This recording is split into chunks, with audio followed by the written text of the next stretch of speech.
Sabine, and I think I've met most of you, which is nice. I've been in this department since too long ago, 2001, and I came here as a weather person. So I came as a wind profile measuring scientist using acoustic technology, and then I designed a few acoustic devices, and that's how I became an acoustic engineer. By background, really, I'm a physicist and then became atmospheric physicist. So I'm kind of jumping around a little bit in different disciplines. And what you'll see today is that this type of research area really needs that. Since 2007 then, I got a little bit into the perception of wind turbine noise and how people react to it. First with a government study, kind of how many complaints have you had, most unscientific and most cited thing I ever did. And then kind of getting into listening experiments, sitting people down in a room and asking them, do you find this noise more annoying or that noise more annoying? And it's all wind turbine noise. And then 18 months ago or so, I was approached from some American colleagues, and they say, oh, we are writing this wonderful book on wind turbine noise. Do you want to write a chapter on annoyance? And I said, oh yeah, great. Book chapter is always good. And so I started working on this, and I slightly regretted it after I trailed through paper after paper. But that's what kind of the essence of that paper is. So that's where it comes from. And today is a dry run for a talk, 20 minutes or so, that I'm going to give at Wind Turbine Noise Day next week in Roskilde in Denmark. So lots of industry representatives. I hope that we get the interested public in, people who know or don't know about wind turbine noise a little bit. So that's what I'm going to talk about today. I haven't got a watch, but I've got this clock there that I can just about see. So I'll, if I go over time, just shout at me. I'll stop. Good. So what we see here, if we see it, is a place where the wind turbines are awfully close to the houses. So if you think about that house here, that's Ontario, Canada, and that wind turbine is certainly not further away from that house than 300 meters. Now that's very different from what we would get in this country. The other thing to note about that that layout is that Canada tends to be fairly flat. It's formed by the ice ages. It's a big plain, basically. So that's the type of terrain that we get there. Nice, fertile, sandy terrain that's flat. Now this one might look familiar. Does anybody recognize this one? Some of you might look at that every day, but it's so bad you can't see it. So that's Scoutmore Wind Farm near Rochdale. So just in front of our doorstep. Now, 26 wind turbines scattered over the hill there, and this is the view from Rochdale, and if you could see it, then you might see that there are hardly any houses anywhere near the wind turbines. So immediately we are seeing that we've got very, very different regulations between countries. In Ontario, we've got wind turbines very close to houses. In Rochdale, we've got the closest wind turbine to any house, inhabited house, at least 700 meters away from that wind turbine. So that's interesting to see. Now, the amount of literature I trailed through for that review was around about 650 papers. Not all of them were wind energy impact directly or even wind turbines directly. Some of them were just broader environmental noise. But there are certainly more than 200 papers out there on wind energy impact on people. Now, the other thing that worries the industry is wherever you go when you're planning a wind farm, the major sticking point tends to be the noise concerns. So people won't reject a wind farm development typically by other factors because, and that's a speculation on my side, there's nice solid noise regulation out there. So that's something that's an objective measure where you can say, oh, we can't have that wind farm because it's too loud. So that is worrying the industry big time, and that's why all these studies are being churned out. And when we're looking at studies, most of these studies are actually not on the annoyance of wind turbines, but on health aspects of wind turbines. Are wind turbines affecting our health? Is infrasound damaging us? Do we get heart diseases, high blood pressure, and so on and so forth from the presence of wind turbines? And pretty much all of these studies, the most that they find a tangible effect of wind turbine presence is possibly a sleep disturbance, but not any other health outcome apart from annoyance. And then it depends very much on your definition of annoyance, whether you rate that as a health outcome or not. And we'll go into that in a second. Now, these studies then come to the conclusion, well, if we've got annoyance, then let's do a dose-response relation with wind turbine noise. And we've got 6 major epidemiological studies that I'm going to go through today, and that I'm trying to tell you a little bit about. So these studies then derive dose-response relations. They include other factors as well, and then they are telling the regulators, well, do this with our dose-response relations, make these regulations. Now, the question that I want to answer really, are those response relations the best way to measure annoyance from sound from wind turbines? So that's the question I'm trying to answer today. So, first of all, annoyance definition. Probably if you're into environmental noise, you're very well aware that annoyance is something that's used all the time in environmental noise regulations. And then you look for definitions, and you're unpleasantly surprised how many there are. So there's no one definition that actually describes all aspects and applications of annoyance.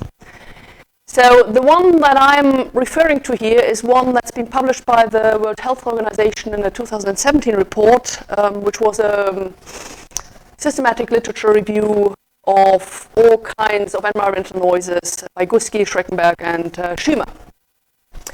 So they are saying, well, annoyance has really got 3 aspects to it.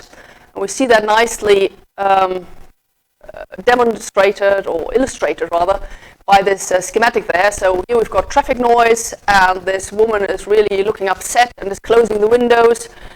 Grandpa is trying to read to the granddaughter, and he's looking not best pleased. So the 3 aspects that we're looking at here is that activities are disturbed, so that might be reading, that might be watching the television, that might be sleeping, all sorts of working perhaps, concentrating. So that's the disturbance aspect. Then, of course, we make something of that disturbance, so we react to that, and you can see that in their faces. They're really, really emotional about it. They hate the noise, and they're reacting fairly emotional. But then there's also the cognitive process. So you're living next to a road. Do you expect an awful lot of noise? Yeah, it's probably inevitable during rush hour. You just close your windows. You kind of live with that. Or there might be other coping mechanisms that you then employ, lobbying your local council to put the road somewhere else, or whatever, make that road a little bit quieter. Many of these things go into the cognitive domain then. But what's clear from that list alone is that there are many, many aspects to annoyance already without even starting on sound. And that is something that I need to tell the other audience even more. I have a feeling that this audience might be more aware of that. Now, this is a very popular graph that's brought up whenever wind turbine noise dose-response relations are mentioned. So it's from the earliest study that I'm going to go into today, and it's basically comparing different noise sources. We've got train and rail, we've got traffic, we've got aircraft, and we've got wind turbines, and it looks at the noise exposure in terms of dBA. Well, that's a bit fishy, that dBA measure in this particular context, and I'll talk about that in a minute. But the dBA levels that we're seeing here are between 32 and 70 dBA. Now, wind turbines never ever are as loud as 70 dBA, not even when you're right in the, well, possibly when you're up in the nacelle, up in here, but not when you're in a residence near a wind turbine that's 200 meters away even. You don't get beyond values of maximum of 50 dB. And then the measure on the y-axis here is the amount of people who are highly annoyed. And so when this picture first came out, people started to be really concerned. They said, oh, for goodness sake, why is wind turbine noise that annoying compared to all other noise sources that we're looking at here? And that's been the opinion that's been kind of carried through to this very day, and you will find very similar graphs, maybe not quite as drastic as this one, but very similar graphs being published in 2016, 2017, so very, very recently as those response relations for wind turbine noise. So, one question, of course, is it that bad? What have more recent studies shown us? And the other question would be, well, if it's that bad, why is it that bad? And so, let's have a look at that. Few definitions again. Again, that's probably not for you so much, but I'm trying to point out the problems with these. So we know that LAEQ is the equivalent A-weighted average sound level, and then there's a time attached to that. And if you read the literature, you read maybe LAEQ or equivalent A-weighted average sound level, but this little bit of information over how long that sound level is actually averaged is almost always missing. So, and that's a big problem because you start to not be able to compare things. Then you've got the day, evening, nighttime average sound level. It's supposed to be averaged over 24 hours. So we are not adding any penalty to the 7 a.m. to 7 p.m. time in the day. 5 dB penalty for the 7 to 10 evening time, and a 10 dB penalty for the night time, and that takes account of the fact that we are more sensitive to noise as we're trying to sleep, as we're trying to get rest, and therefore these would disturb us more, the evening and nighttime sound levels disturb us more than the daytime sound levels typically. Now again, 24 hours is great, but is that a representative sound level? So is that representative for the area you're in? Now if you're thinking of wind turbine noise, you will find that at wind turbine noise levels of 30 dBA perhaps, or maybe even 40 dBA, the seasonality adds an incredible difference between summer and winter. When you've got leaves on the trees, you've got all this rustling going on in wind, and you get different sound levels. So what most publications then do, they're trying to not do a 24-hour LDEN, but they're trying to do an average annual LDEN. So that is, again, not explicit in most publications, but that's typically, well, that's commonly done. And then we've got in other parts of the world, the day-night one, very, very similar concept, only that they leave out the evening. Good, so these are the common exposure levels or measures that people use in these publications, and with their related problems, we don't know the averaging times properly. Now, another thing, the only way to measure annoyance is, of course, questioning people. Sending them a questionnaire or having them on the phone or in front of you and asking them questions. And then you get different studies doing different things. So a very common scale is a 5-point scale where you are saying either you're not at all annoyed, you're slightly annoyed, you're moderately annoyed, very annoyed, and extremely annoyed. So that would be a 5-point verbal scale. Now, then other people are doing slightly different things. So this one here, they are mixing noticing sound with annoyance. So they're saying do you notice the sound? That's an important bit of information, of course. You need to know whether people are hearing the wind turbines or not. But whether it's the best thing to mix that into the annoyance question is another matter. And then people are starting to add somewhat randomly whether, well, things are inaudible, or I don't refuse to say anything about this, or I haven't got a clue what you're talking about. So there are some verbal descriptors then that are specific to the study, but that might potentially change the results quite drastically. The outcome variables then are typically quoted as highly annoyed. Now, the publication that I mentioned, the WHO publication that I mentioned earlier on, suggests something that's commonly done in environmental noise literature, where the categories slightly annoyed, rather annoyed, and very annoyed are rated as highly annoyed.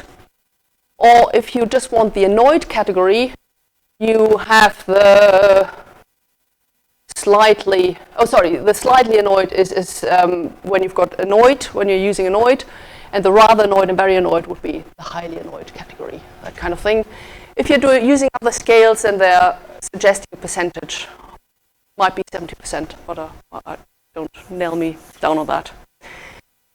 But then you find literature that's doing that, and they're going into this scale here, and then they're quoting the percentage slightly annoyed, moderately annoyed, very annoyed, and extremely annoyed separately. And then you need to calculate and add that up in your head, and it starts to become a little bit difficult to compare all these studies.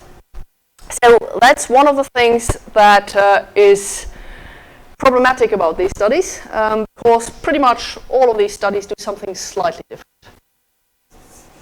So these are the studies that are out there. We've got this earlier study that I've mentioned and that I've shown the dose-response relation from by Pedersen. It took place in the year 2000, but the publication came out 4 years later.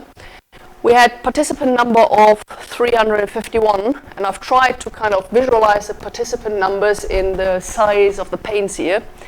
So the biggest study by far was the recent study by Michaud et al. In Canada, Health Canada study of 1,200 respondents. And then we've got the very small study here, China, also very recent, 2016 respondents. And then we've got middle ground here, we've got 700 and 600-ish participants. This is a control study, so there was another group that contained 300 people. So you see that's a type of number of people that are taking part in these studies. And then I've also used a color code here to try and give a visual expression of the dominating type of terrain. Now, anybody here who's doing a lot of outdoor sound propagation? So that comes into this topic big time. When you are in flat terrain, your sound will propagate very differently from complex terrain, from mountainous terrain, for example. When we've got our wind turbine sitting in fir trees in a fir forest, then we have a different outdoor sound propagation than when it's sitting on the hard rocks of the Swedish island area, which is all granite and all just bare. So we get very, very different outdoor sound propagation scenarios in the different areas. So to sum up, these are all fairly plain terrains, typically formed by the Ice Age. This study here, because they're only looking at the coastal areas of Sweden. Here, the authors have made a point of trying to include both slightly hilly terrain, so hills maybe up to 300, 500 meters, and also suburban terrain. So that's why it's a little bit greenish. And then, according to topographic maps, these two studies were done in terrain that's quite mountainous. So if you look at Japan and the topographic map, which I will show in a minute, then you see that about 75% of Japan is covered in mountains, of the land area of Japan. And you've got anything from sea level to Mount Fuji, which is over 3,000 meters high. So very, very different visibility of your wind turbines.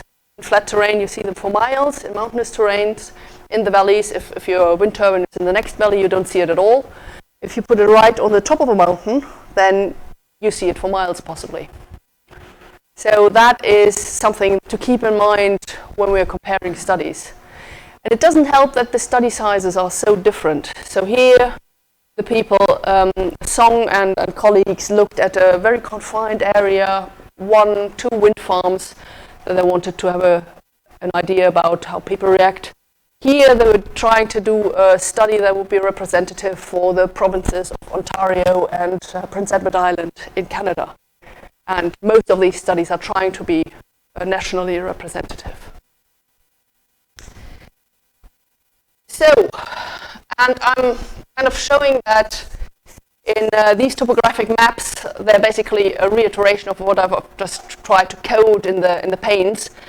So these early Swedish studies are the ones that were taking place here, and I should have actually taken away that annoyance question because there's another point down here. So that's all coastal Sweden. Here we've got a very flat agricultural area, a little bit like southeast England, pretty dominated by fields, flat fields. And here we've got what I described as these island sea archipelago of granite mounds submerged in water, and you can't really tell in Sweden where the islands end and where the fertile land starts. It's so subdivided, everything. With the Netherlands, we've got a coastline that's artificial. It's all dikes. So we've got a vast amount of land that's actually underwater, or would be if the dikes let the water in. So that's all very flat terrain. These hills are tiny. They are 30 meters high or so not even as high as anything that's near here. So the wind turbines are predominantly in that coastal area where it's nice and windy and where it's really flat. Now, another aspect that I wanted to come on to, and I'm kind of going through the studies now and compare both the topography and this annoyance question. So the questionnaire then asks about, well, first of all, most of these questionnaires are trying to hide the purpose of the questionnaire. They're quality of life questionnaires or health questionnaires in some shape or form. And that works, well, it's debatable how well that works, because typically these questionnaires come around to the neighbors within a couple of years of the wind turbines arriving at the site, and the wind turbine question is always in there. So, yeah, people are not daft. So for most of these studies, we can safely assume that people were aware that this was at least about wind turbines as well as other things. So if we are looking at these annoyance questions then carefully, then they are pointing out a number of nuisances. Now the word nuisance, the choice of the word nuisance alone is a pretty biasing way to phrase things. And then they are typically using two questions, one for indoors, one for outdoors, but not always. And then this one is interesting. Typically what people are doing is they're talking about annoyance for a particular amount of time. So typically these questions ask within the 12 months, within the last 12 months or so. This question doesn't. So if somebody comes inside, sees a questionnaire, has just been bothered about wind turbines, then they would possibly answer completely differently than on a day where they've just come in and not be bothered about wind turbines at all. And then there are all these different things here that they are saying could be a nuisance. So here the respondents compare odor from industries with smells from manure, flies, noise from hay fans, noise from wind turbines, railway, and so on and so forth. So traffic-related noises as well as smells. And that's interesting because other questionnaires then don't do that. So this is common for all these three studies, the 2000 study, the 2005, and the Dutch study, the Netherlands study. Now, Canada was about the Ontario region and about that little pink speck here, which is called Prince Edward Island. So there are 2 provinces in Canada. I talked about the terrain. You can see how flat it is there. This greeny bit here means very, very flat. Prince Edward Island here, very flat. And then the question there was thinking about the last 12 months when you are at home. So that's intentionally leaving this outdoors or indoors question unaddressed. So the participants could answer to either outdoors or indoors. How much does noise from road traffic, air traffic, railways or trains, wind turbines disturb, bother or annoy you? Now, really interesting again to look at the semantics of this, because disturb could be something very different from annoyed. So if you can't work because the noise is so loud, then that's possibly disturb. Annoyed would be when you're really flying in a rage because this stupid wind turbine is making noise again. So very, very different could be very differently interpreted. And it's only about noise. So no odors here, no smells here. It's only comparing noise. And we've got this going on. So the Japanese countryside, as I described before. So the browny bits are the mountains, and you can see how much brown there is in the Japanese map. Here we again think about the last 12 months. So we're trying to get an average impression, and that's good practice in environmental noise. And then we're saying when you are here at home, again, this ambiguity between inside and outside, and we don't quite know. And again, this formulation, bother or annoy you. Now, this is Japanese, of course, so it's translated. We don't know what the connotations in the Japanese language would be. And we've got a very similar construct to the Canadian study, only that we've got the Shinkansen here, which is obviously nowhere else on Earth, so that's special to Japan. But we also have the noise from factories, construction, which we didn't have in the Canadian study. That was only traffic related. So again, that could the choice of noise sources that you include or exclude can easily bias your responses, because you might be more bothered by the pig stable next door than the wind turbine noise, but this doesn't include that. So therefore, you'd be more annoyed by the wind turbine noise potentially. And then we've got the Chinese study. So this is a topographic map of that. And the thing that you can see is that the isolines of the heights are very, very close together. It's hugely mountainous terrain. So we've got almost sea level down there in the valleys, and then we've got 300 plus meters on the tops of the mountains. And these wind turbines are right slap bang on the top of the mountain. So visible from everywhere. And if you look at the scale here, 100 meter. So these 3 houses are within 100 meters of the turbines horizontally. I mean, obviously, when you go up, it might be a little bit more. So they're very, very close compared to most other areas in the world. So very special area, and it's a case study. There were only 250 participants in that one, and it's not representative of the whole population. And then these people were trying to make the study comparable to the Swedish studies, because they are kind of the gold standard of wind turbine noise studies. So, but they phrased the question slightly different. To what extent are you annoyed by ambient noise when you're outdoors? So they don't even specify which noise. So interesting to see these different questionnaire designs alone. And then these are the vastly different raw data that you get from these studies. So that's a bit difficult to look at.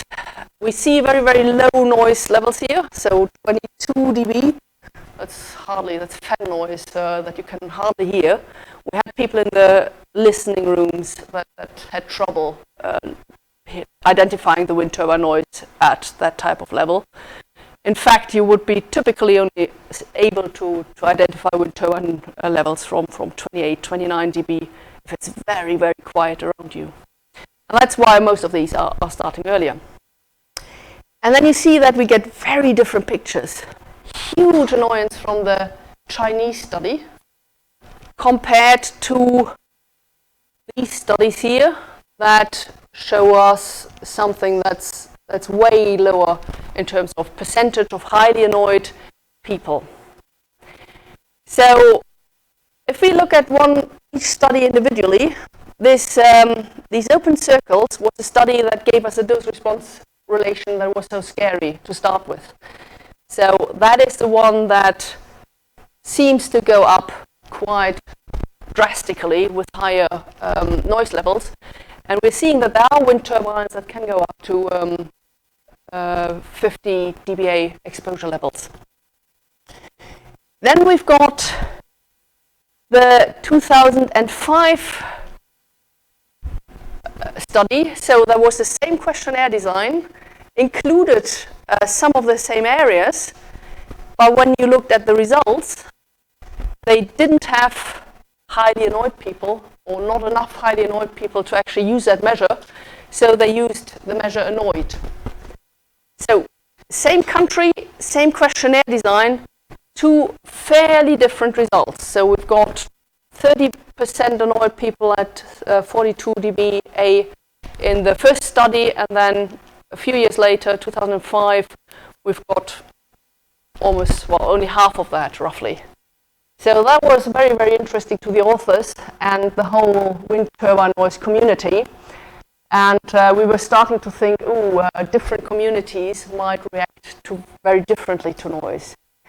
Now, the thing to keep in mind here is that these were agricultural, rural communities, and these here were communities that were either in mountainous areas or in the suburban area. So, what is the expectation of the noise? How much is a wind turbine visible? How much do you hear it? So in Manchester you wouldn't hear these things. I mean, you probably wouldn't hear this noise level at all. So that's a big question there. The Netherlands study shows something. So these are the diamonds here. So we've got one there, we've got one there. Then we've got something going up to 17% roughly. And then we've got a big drop. So why on earth are people less annoyed at higher noise levels? Well, the long and short of the answer is, these are the people who are actually making monies of wind turbines. So there's a corrected graph to that, of course, that excludes these people. But these are the people who basically put wind turbines on their land and they're not annoyed. Full stop. Now, then the Japanese study is flatter, starting off a little bit more annoyed at very low levels, but then not increasing all that much. The Canadian one is ranging somewhere down there, so not, and remember the Canadian ones were quite loud because the wind turbines were quite close to the dwellings at times, so 42 dB is fairly loud for a wind turbine. And then we've got this Chinese study, which is ridiculous compared to anything else that we've seen before. We've got huge annoyance here. We've got 40%, a starting value of 40% at 40 dBA, and then we've got almost everybody annoyed at 50 dBA, at not such a loud level, really, if you think about it. I mean, the noise out there is not louder than 50 dBA. So people started to be really puzzled about this. And I'm going to show something from well, first of all, coming back to the explanation for the China results, that's very interesting because we have, apart from having the residents very close to the wind farm, and apart from the very complex terrains and the wind turbines on hilltops, we've got predominantly people who've been living in the area for a very, very long time. We've got people who weren't consulted about building wind turbines in the area. We have an elderly population, and it's so close to the wind turbines. So these factors seem to have something to do with how people react to wind turbines. And even the earliest wind turbine studies have shown that other factors always affect how people react to wind turbines. And so the most recent study, the other thing that we need to look at is how many participants did we actually have in each of the exposure categories. So if we go back, two graphs, then we see some of the studies have got points here, but nothing in this category. And some have something only in the middle, but then subdivided. So I've been trying to get a better impression of how many people, how many respondents were in each category. And that's what it comes out as. So the very earliest Swedish study has got the bulk of their residents in those two categories, exposure categories between 30 to 35 dBA and 35 to 40 dBA.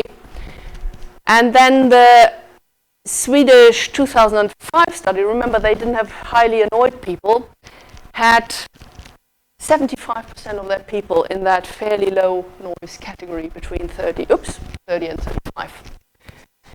That doesn't help, does it? No. Let's try that again.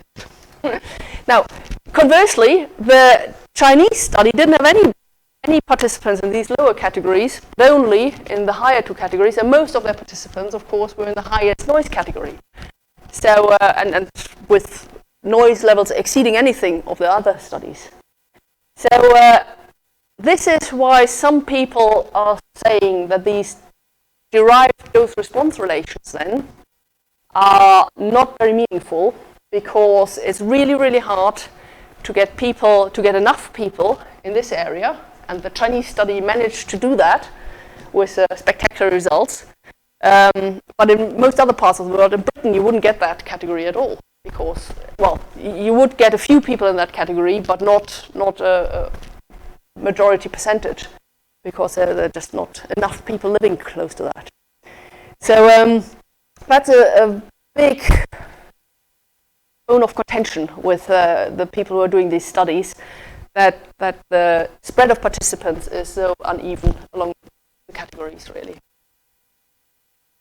Now, we had a very recent study, so just 2 years old, in the US. Again, they're trying to be representative of all industrial-sized wind turbines, is what they say. So wind turbines that are bigger than 1.5 megawatt. And so they identified roughly 750 projects in the US across all states, and they managed to sample roughly a third of those, so the 235 plus 15, and they didn't actually look at the sound exposure too much. They were more interested in how do people perceive wind turbines and their developments. Nice big number of respondents, biggest so far that we've had anywhere, so 1,705 respondents. And given that that covers a third of all large US wind projects, I think we can fairly safely say that that's representative.